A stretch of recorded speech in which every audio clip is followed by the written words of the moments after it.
দেখতে রেস্টুরেন্টের দামি স্ন্যাক্সের মতো হলেও কিন্তু বানানো পানির মতো সহজ। মাত্র 10 মিনিটে তৈরি ইউনিক টুইস্ট দিয়ে মেহমান বা বাড়ির সবাইকে চমকে দিন।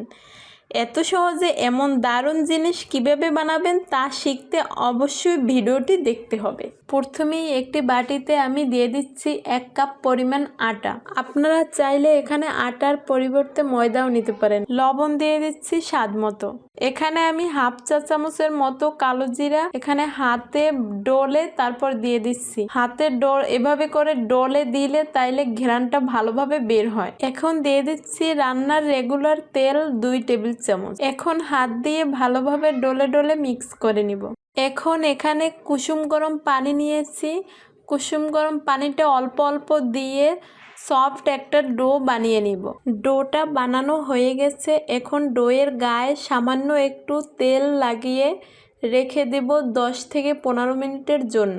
এই ফাঁকে আমি ভিতরের পুরটা রেডি করে নেই। পুরের জন্য এখানে আমি 2টা বড় সাইজের আলু কেটে ভালোভাবে সেদ্ধ করে নিয়েছি। এখন আলুগুলো আমি একটি কাঁটা চামচের সাহায্যে ভালোভাবে ম্যাশ করে নিব। ভালোভাবে ম্যাশ করা হয়ে গিয়েছে।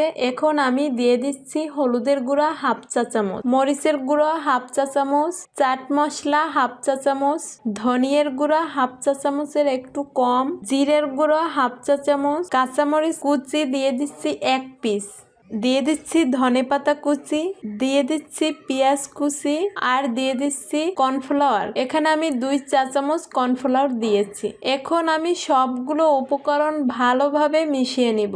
ভালোভাবে মিশিয়ে নেওয়া হয়ে গিয়েছে। এদিকে আমার ডোটাও রেডি হয়ে গিয়েছে। এখন আমি এই ডো থেকে ছোট্ট একটা লেচি কেটে নিব। এখন আমি এটাকে একটা রুটি বেলে নিব। রেগুলার যে রুটি আমরা খাই সেই রুটির থেকে একটু পাতলা হবে। রুটিটা বেলে নিয়েছি। এখন আমি আগে যে পুর বানিয়ে রেখেছিলাম সেখান থেকে পুর দিয়ে দিচ্ছি। এখন রুটিটা ভাঁজ করে নিব।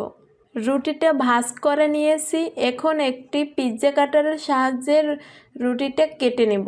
এখন এই কেটে নেওয়া রুটিটা এভাবে হাত দিয়ে মুড়িয়ে নেব। যেভাবে ওই যে টুইস্টের চিপস থাকে ওই রকমের করে নেব। এভাবে করে আমি আপনাদের আরও কয়েকটি বানিয়ে দেখাচ্ছি। সবগুলো টুইস্ট আমি বানিয়ে নিয়েছি। এখন আমি এই টুইস্টগুলো ভেজে নিব। ভাজার জন্য এখানে একটি প্যানে আমি পর্যাপ্ত পরিমাণ তেল নিয়েছি। তেলের ভিতর এখন টুইস্টগুলো দিয়ে দিচ্ছি। এখন টুইস্টগুলো উল্টিয়ে পাল্টিয়ে লালচে কালার করে ভেজে নিব। এই টুইস্টগুলো আপনারা অবশ্যই বাসায় তৈরি করে দেখবেন। বাচ্চারা অনেক পছন্দ করে। আমার বাচ্চারা তো খুব মজা করে খেয়েছে। সবগুলো ভাজা হয়ে গিয়েছে। এখন আমি তেল থেকে তুলে নেব। আশা করি আমার আজকের রেসিপি আপনাদের কাছে ভালো লেগেছে। আর যদি ভালো লেগে থাকে তাহলে অবশ্যই আমার পেজটি ফলো দিয়ে রাখবেন।